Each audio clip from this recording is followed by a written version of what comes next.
Amigo, como você sabe, estamos dando continuidade a uma série aqui no Está Escrito. Começamos essa pequenina série de 5 programas falando sobre o sábado no Antigo Testamento, sábado no Novo Testamento, Jesus e o sábado, e hoje vamos entender um pouquinho a mudança do sábado para o domingo, como aconteceu isso, por que aconteceu isso, quais as implicações desse tipo de atitude e como isso tem afetado a minha e a sua vida. No próximo programa vamos ver como guardar o sábado, como biblicamente eu e você podemos honrar a Deus através da guarda desse dia. Então, se você tem a sua Bíblia, pode abri-la já no livro de Deuteronômio 4:2. Enquanto você procura, eu quero falar uma coisa a você. Deuteronômio 4, verso 2, vá procurando e eu vou comunicando uma coisa muito importante a você. Antes de qualquer coisa, a gente precisa estabelecer bases aqui. A primeira delas, o indivíduo que guarda o domingo é uma boa pessoa, sincera, é uma pessoa devota a Deus, que quer cumprir a sua palavra, uma pessoa linda aos olhos de Jesus. Qualquer pessoa que guarde e observe o domingo. Toda pessoa que guarda o sábado é uma pessoa devota a Deus, é uma pessoa que quer servir ao Senhor, é uma pessoa que quer cumprir a sua vontade. Então aqui nós não estamos fazendo nenhum juízo de valor a respeito do caráter, da integridade espiritual de qualquer observador, do domingo ou do sábado. Nós estaremos entendendo hoje por que o sábado, que é tão evidente na Bíblia, todas as solenidades dele foram passadas, transferidas para o primeiro dia da semana, para o domingo. Você entenderá melhor quando e por que isso aconteceu. E aí, então, com essas informações, você terá melhores condições de tomar a sua decisão, se você quer guardar o domingo ou o sábado. Então, Deuteronômio 4, verso 2 diz assim: Nada acrescentareis ao que vos ordeno, e nada diminuireis dela, para que guardeis os mandamentos do Senhor vosso Deus, que vos ordeno. Então nós temos aqui uma orientação bíblica. Logo no começo da Bíblia, no Pentateuco, Deuteronômio, ele diz assim: você não pode acrescentar nada da Bíblia e você não pode subtrair nada da Bíblia. Certo? São princípios. Eu não posso acrescentar nem subtrair. A Bíblia é do jeito que é e eu preciso estar focado nela e obedecê-la.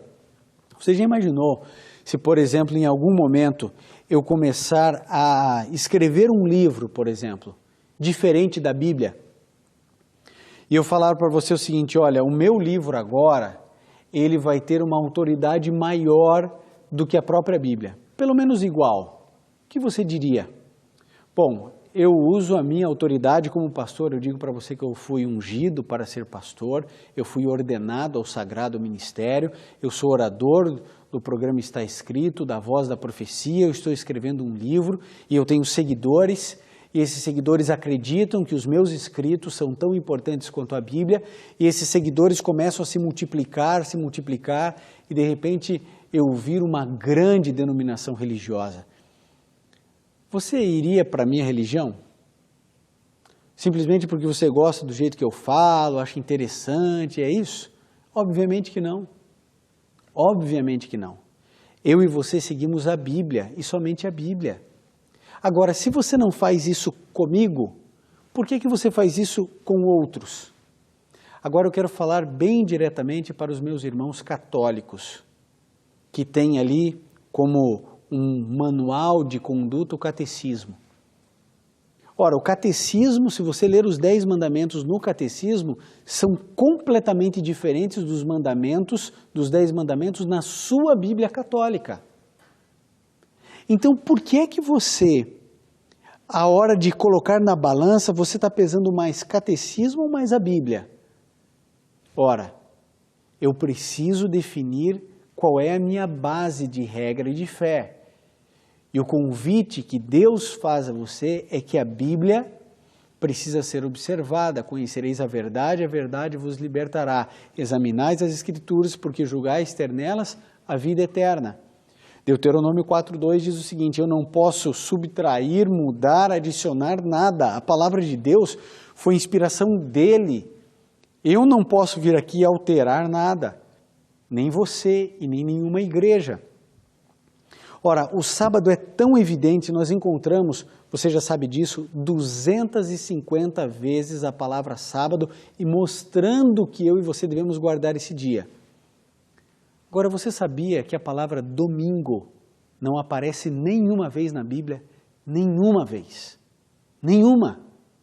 Simplesmente é desconsiderado essa palavra. Domingo não existe na Bíblia. Não existe. Pergunte para o seu padre, pergunte para o seu pastor. Pastor, onde é que tem um texto aqui que diga a palavra domingo? Não existe. Deus, Ele escreveu e orientou você a guardar o sábado 250 vezes. Agora, você olha para mim e diz assim, não, mas eu vou guardar o domingo? Bom, vamos ver todas as vezes que a Bíblia cita o primeiro dia da semana, não usa a expressão domingo, usa primeiro dia da semana. São 8 versos apenas, 8 versos. Existe um no livro de Mateus, um no livro de Marcos, 2 no livro de Lucas, depois nós temos um no livro de João, no livro de Atos e 1 Coríntios. Ok? Nós encontramos nesses textos aqui algumas coisas importantes para você perceber que todas as vezes que a Bíblia cita o primeiro dia de semana, nada tem a ver com a transferência do sábado para o domingo, nem para se guardar o domingo. Vamos lá então, eu faço questão de ler cada um desses textos. O primeiro deles, Mateus 28, verso 1. Abra sua Bíblia, você que acompanha o Está Escrito já sabe, sempre com a Bíblia aberta, caneta, papel, porque você tem que anotar essas passagens. Lógico que esses programas, eles rapidamente estão na internet, não tem problema algum, você pode sempre acompanhar. Mas é bom que você tenha suas anotações pessoais. Então, Mateus 28, 1 diz assim, depois do sábado, ao raiar do primeiro dia da semana, Maria Madalena e a outra Maria foram ver o sepulcro. Está constatando, inserindo elas dentro de um tempo. Depois do sábado, no primeiro dia da semana, elas foram ver o sepulcro de Jesus. Foi ali que elas descobriram que Jesus havia ressuscitado. Vamos lá, Marcos 16, verso 2. Marcos 16, no verso 2, vamos lá, vamos na peregrinação, 16, verso 2. Muito cedo, no primeiro dia da semana, logo depois do nascer do sol, foram ao sepulcro. É a mesma visão, é a mesma narrativa, agora do evangelista Lucas, falando da mesma situação, das mulheres. Maria Madalena, Maria mãe de Jesus, Salomé, estavam todas ali presentes. Agora no verso 9 você encontra o seguinte, tendo Jesus ressurgido de manhã cedo no primeiro dia da semana, apareceu primeiro a Maria Madalena, ao qual tinha expulsado os 7 demônios. Jesus ressuscitou no domingo, que é o primeiro dia da semana, a palavra domingo não aparece, simplesmente Jesus surge ou ressurge da morte no primeiro dia da semana. Agora Lucas 24, verso 1. Vamos lá. Nós estamos caminhando e avançando, são as únicas passagens que falam a respeito do primeiro dia da semana, que eu e você chamamos de domingo. Lucas 24, 1 diz, no primeiro dia da semana, bem cedo, elas foram ao sepulcro, levando as especiarias que tinham preparado, mais uma vez o contexto da ressurreição de Jesus. Agora, no quarto evangelho, João, no capítulo 20, no verso 1, nós lemos, na madrugada do primeiro dia da semana, sendo ainda escuro, Maria Madalena foi ao sepulcro e viu que a pedra fora revolvida da entrada. Mais uma vez o mesmo contexto. Atos agora 20, verso 7. Atos, no capítulo 20, no verso 7. No primeiro dia da semana, reunindo-se os discípulos para partir o pão, Paulo, que havia de sair no dia seguinte, falava com eles e prolongou o seu discurso até a meia-noite. Então, no primeiro dia da semana, ele estava reunido com seus discípulos, teria que viajar no outro dia. Não há menção alguma de qualquer situação de que as solenidades do sábado foram transferidas para o domingo. E agora 1 Coríntios 16, verso 2. Veja, estou fazendo questão de passar todos os versos para que você leia. Porque se eu apenas citasse, talvez você tivesse preguiça, não tivesse tempo. Então eu estou lendo para que você perceba bem. 1 Coríntios 16, 2. No primeiro dia da semana, cada um de vós ponha de parte o que puder juntar, conforme a sua propriedade, para que se façam as coletas quando eu chegar. Então ele estava dizendo o seguinte, olha, aí no primeiro dia da semana, cada um de vocês vai oferecer o que puder, porque os nossos irmãos em Jerusalém estão passando muitas necessidades em função da perseguição. Então ele estava falando aqui para os irmãos em Coríntio, para eles ajudarem os outros irmãos em Jerusalém. Aqui é apenas uma coleta. Então aqui se acabam todos os textos que falam a respeito do primeiro dia da semana em toda a Bíblia. Não apenas no Novo Testamento, veja, nós só lemos o Novo Testamento porque só aparece no Novo Testamento. O Velho Testamento, o Antigo Testamento não aparece uma única vez, nem sequer citando o primeiro dia da semana. Agora eu pergunto, se não é bíblico, por que razão trocaram as solenidades do sábado para o domingo? Por que razão? Vou explicar algumas coisas para você. Qual foi a primeira igreja do mundo? Igreja vem de eclésia, né, de eclesia, que quer dizer ajuntamento de pessoas. Qual foi o primeiro ajuntamento de pessoas? Quando a gente vai para Mateus 16, a gente descobre ali que os discípulos eram a primeira igreja de Cristo. Eles foram a base, o núcleo da igreja de Cristo na terra, certo? Essa igreja, ela é fundamentada em quem? Na rocha que é Cristo Jesus. Ela não está fundamentada em Pedro, em Paulo, em João, em Maria, pessoas super especiais, consagradas, mas que são pecadores ou pecadora como eu e como você. Então, a igreja, ajuntamento de pessoas alicerçada em Cristo Jesus, e começou-se então a igreja. Vocês se lembram em Atos 2, Pedro pregando, 3.000 pessoas se convertendo.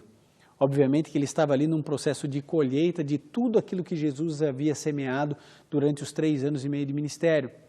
A igreja crescia, se desenvolvia, as pessoas eram batizadas. O batismo é a forma como um indivíduo se torna cristão, é o caminho, ou a porta de entrada para você poder ir para o céu. Tudo isso aí é o batismo, essa igreja, como ela está unida e formatada. Então, que igreja era a igreja primitiva? Era a igreja apostólica. Era uma igreja universalizada, porque era o sacerdócio oferecido para todos os crentes.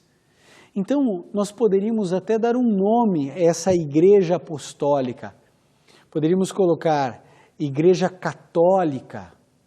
Porque o que significa a palavra católica? Significa universal.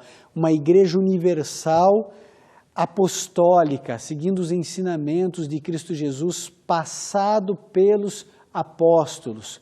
Então, igreja católica apostólica, essa igreja católica apostólica, ela guardava o sábado. Os pais da igreja, Eusébio, Epifânio, até o início do 4º século, escreveram exatamente isso, que a igreja apostólica, ela observava o sábado, inclusive os gentios que não eram judeus, porque era um sacerdócio para todos os crentes levar o evangelho, e pessoas de todas as partes do mundo eram convidadas a fazer parte desse evangelho.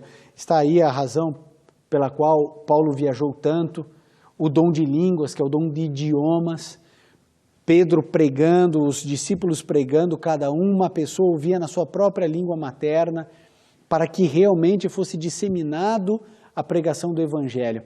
E eles continuaram guardando o sábado. O problema todo, sabe qual foi? Querido irmão e irmã católica, o problema é quando a igreja católica apostólica se tornou romana.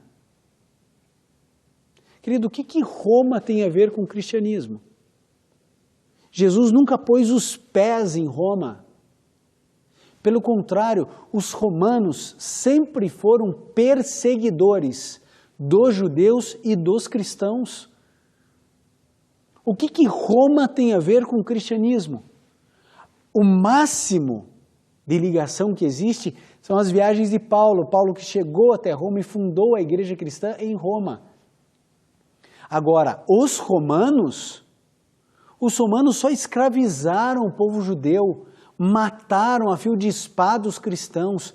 A Igreja Católica Apostólica jamais deveria ter se transformado em romana. E às vezes a gente vê as pessoas falando com orgulho, eu sou católico, apostólico e romano. Meu amigo, quando a igreja deixa de ser só apostólica e passa a ser romana, as coisas começaram a se complicar. Em Roma havia ali no quarto século, na primeira quinzena do quarto século, um grande imperador, carismático, inteligente, mas pagão, por nome de Constantino. Você pode pesquisar o nome desse imperador Constantino onde você quiser e você vai descobrir que ele é o primeiro imperador romano a se converter ao cristianismo. Tem ideia do que é isso? Um imperador de um mega império se convertendo à religião dos cristãos. Sabe qual foi o problema? A conversão dele foi superficial. Ele não havia abandonado todas as práticas pagãs. Ele tentou viver o cristianismo, mas ele fez uma das piores coisas que se poderia fazer para o cristianismo. Vocês sabem que ele declarou que ele teve um sonho, ele estava para ter uma guerra, uma batalha terrível, ele teve um sonho, in hoc signo vinces. Ele viu isso escrito e essa expressão em latim, in hoc signo vinces, significa com esse sinal ou por esse sinal vencerás, e ele viu uma cruz. E aí então ele foi para a guerra com uma cruz à frente e ele venceu a batalha. A sua conversão se deu nesse contexto de guerra, usando a cruz para matar.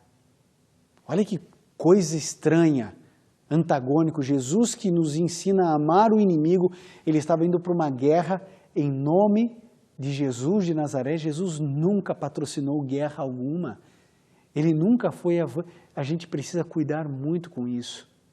Nesse processo de violência, ele toma a decisão de se converter. Só que quando ele se converte, a sua conversão não foi tão profunda quanto nós gostaríamos. E ele começa a inserir elementos do cristianismo dentro do paganismo e elementos do paganismo dentro do cristianismo. E começa a se unir, ou unir o império que era dividido entre pagãos e cristãos, porque nesse contexto, em 320, já era muito grande o cristianismo. Eles já não tinham mais condições de perseguir os cristãos, porque eles eram parte ativa da economia de todo o Império Romano. Então a Igreja Católica, ou seja, universal, apostólica, até esse contexto guardava que dia? O sábado, porque o sábado jamais foi abolido. No entanto, é bem verdade que no segundo e no terceiro século, no final do século 100, no início e na metade do ano 200, já existiam pessoas, pais da igreja, homens piedosos, que faziam sim referência ao domingo como um dia especial pelo fato de Jesus ter ressuscitado. Mas também haviam pais da igreja fazendo referências à sexta-feira, porque Jesus Cristo morreu na sexta-feira. Agora, em momento algum, havia a troca do sábado para o domingo, até que no ano 321, de maneira bem específica, no dia 7 de março, Constantino coloca um decreto que todos agora deveriam guardar o dia do sol, que é o domingo, porque a nação, o Império Romano, adorava o sol, o deus Mitra. O mitraísmo tem as suas raízes dentro de Roma. Querido, Roma sempre foi pagã. Lembra do deus Apolo, Diana, Baco, deus do vinho. Então, as associações começaram a acontecer. Quando você acha que começou a se inserir imagem de escultura para ser adorado? Isso é próprio do paganismo. Aliás, agora eu tenho que abrir um parênteses aqui para você que é protestante. Por que você não adora santos? Por que você não se prostra diante de imagens? Ah, porque isso aí é do paganismo. E o domingo é da onde, irmão? O domingo é o dia do sol invencível, Natalis Solis Invictus, o dia do sol invencível. Se você for para a língua inglesa, isso fica tão evidente, Sunday, dia do sol. Agora, como unir um paganismo tão bárbaro como esse com o cristianismo? Ora, Jesus ressuscitou no domingo. Então agora nós temos um dia em comum entre cristianismo e paganismo. Esses aqui adoram o sol, esses aqui começam a se apaixonar pelo domingo porque é o dia da ressurreição. Então, peraí, deixa a lei de Deus de lado e vamos agora adorar a Deus nesse dia. É o mesmo dia, economicamente é muito mais viável para o Estado, é tudo muito melhor. E aí então os elementos do paganismo foram se fundindo ao cristianismo e do cristianismo ao paganismo de uma maneira que ficou uma grande Babilônia tudo. A Igreja Católica Apostólica jamais deveria ter aceitado as recomendações de Constantino. E aí então em 364, no Concílio da Calcedônia, então a Igreja, não mais o Império, a Igreja agora declara que o domingo era o dia de se observar e de se guardar. Nesse contexto surgem os primeiros protestantes. Os protestantes não começaram lá com um grupo de príncipes e de pessoas que estavam discordando do catolicismo lá na Idade Média. Os primeiros protestantes eram católicos apostólicos que falaram não. O dia de guarda é o sábado, nós devemos guardar o sábado, esse é o dia que o Senhor nos deu. E aí então começou-se novamente perseguição para aqueles que não estavam agora aceitando a união de igreja com o Estado. Todas as vezes que a igreja se uniu ao Estado, pessoas foram perseguidas, mortas, queimadas vivas. Isso começou no passado, depois ele se repetiu nesse período, depois na Idade Média e irá se repetir no futuro. Agora eu preciso dizer uma coisa a você. Abra sua Bíblia em Daniel, no capítulo 7, no verso 25. Livro de Daniel, aqui nós encontramos algo importante para a nossa reflexão. Daniel 7, 25. Nós encontramos a manifestação de um Deus soberano em todo o universo. Como é que Deus permitiu? Deus já sabia que isso iria acontecer.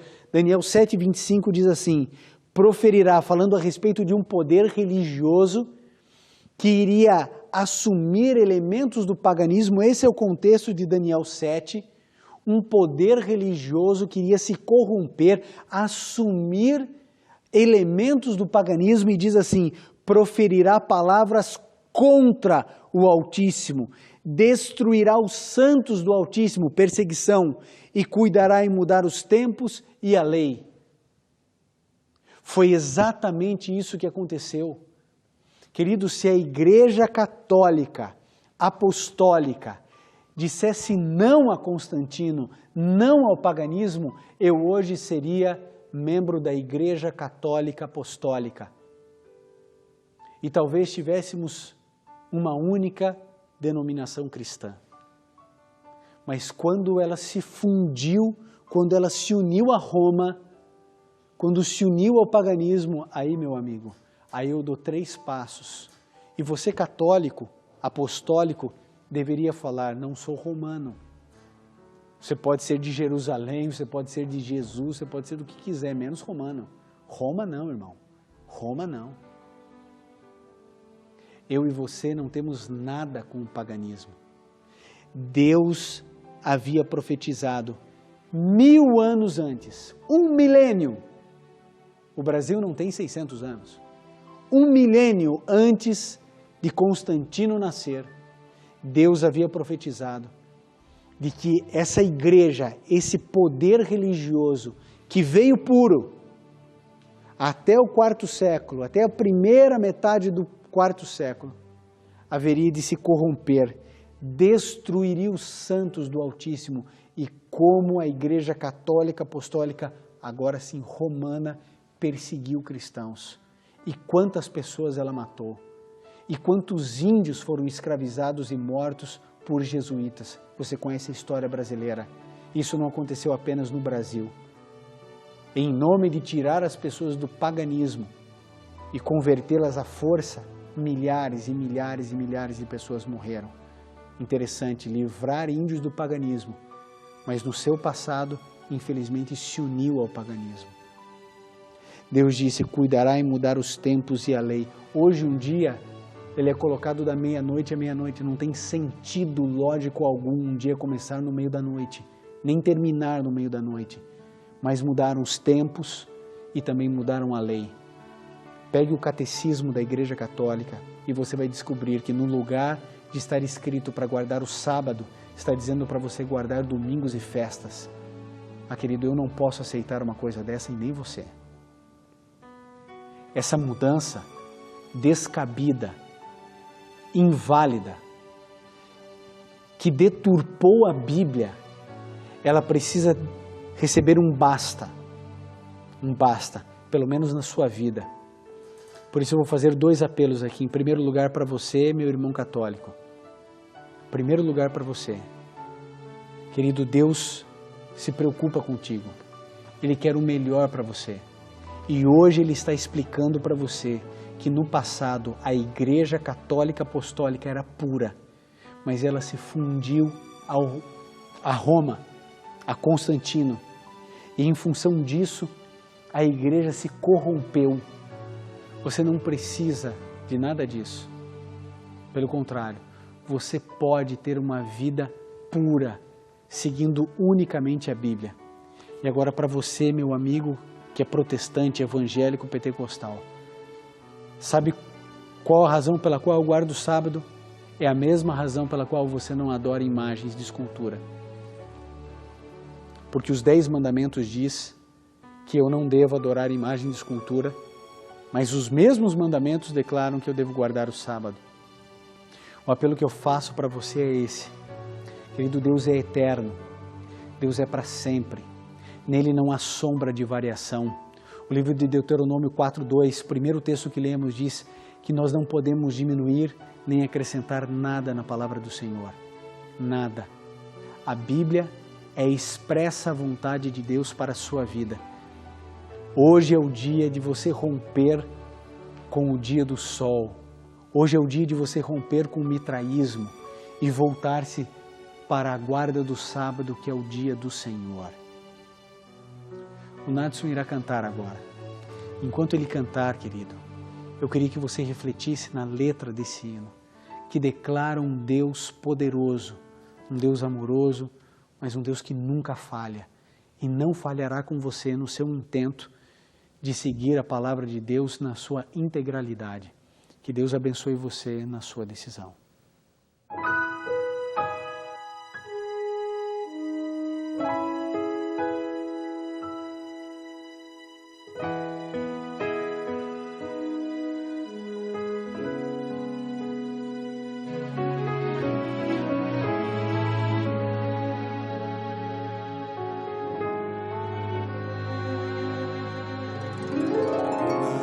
Fácil todo dia acordar e enfrentar as lutas sem desanimar,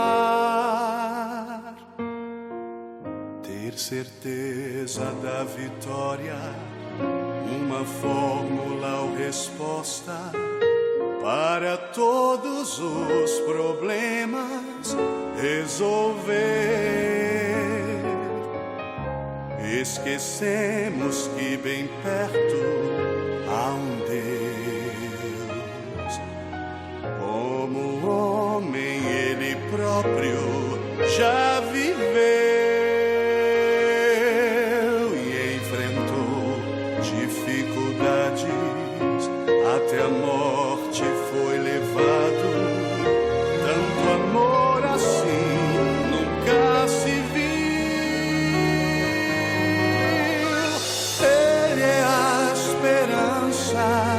Que não falhará, Ele é a corrente que não quebrará. Quando tudo falta, Ele sabe satisfaz, e na tempestade é a paz. Ele é a certeza do amanhecer, ele é a fonte plena de poder. Ao seu lado nada para temer, nele a vida fim não há de ter.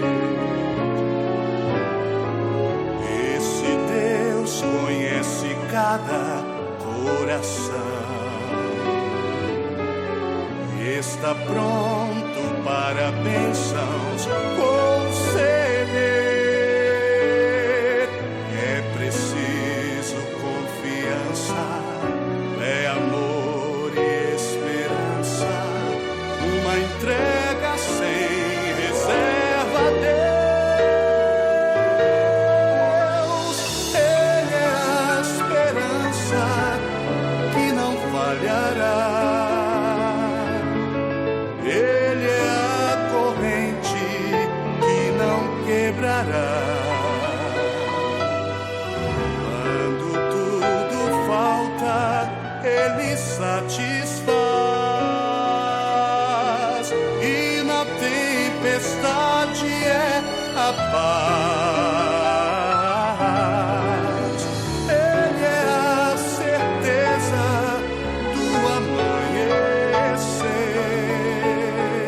ele é a fonte plena de poder. Ao seu lado nada para temer, nele a vida fim não há de ter,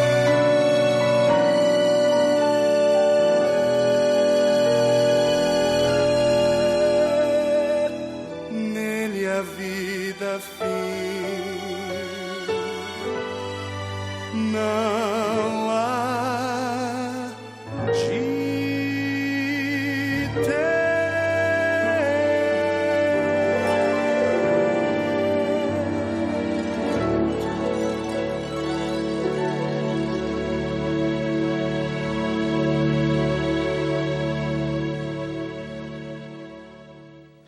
Ele é tudo o que você pode ter e o que você precisa ter.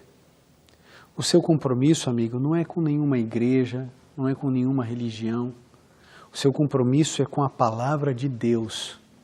Isso deveria ser o suficiente para você romper com o paganismo, com o romanismo. Talvez você hoje tenha tomado uma decisão. Não vou mais guardar o domingo. Hoje vou guardar o sábado. Essa é a sua decisão. Deveria ser. Ainda temos um último programa. No próximo programa nós falaremos sobre como guardar o sábado e você verá a pureza, a leveza e a beleza de se guardar o sábado, o dia que o Senhor nos ordenou. Infelizmente, a maior parte do cristianismo está longe da integralidade do cumprimento dos mandamentos do Senhor. No livro de Tiago, no capítulo 2, no verso 10, diz que se você tropeça em um mandamento, você se torna culpado de todos, porque ou você observa a lei ou não observa a lei. Se eu observar 9, mas roubar, de que adianta guardar os outros 9? Se eu guardar todos os mandamentos e não honrar meu pai e minha mãe, de que adianta os outros? Se você guardar todos os mandamentos, mas não guardar o sábado, de que adianta? Isso é semi-obediência, não é obediência. É a história do meio certo, do meio errado, é tudo errado. Ou você observa e obedece a lei do Senhor, ou não. Diante de você eu proponho vida ou morte, bênção ou maldição. Escolha a vida, para que você tenha vida, para que os teus filhos tenham a vida. Você nunca poderá um dia chegar para Deus e falar: Senhor, eu não sabia, fiz o meu melhor, fiz sincero.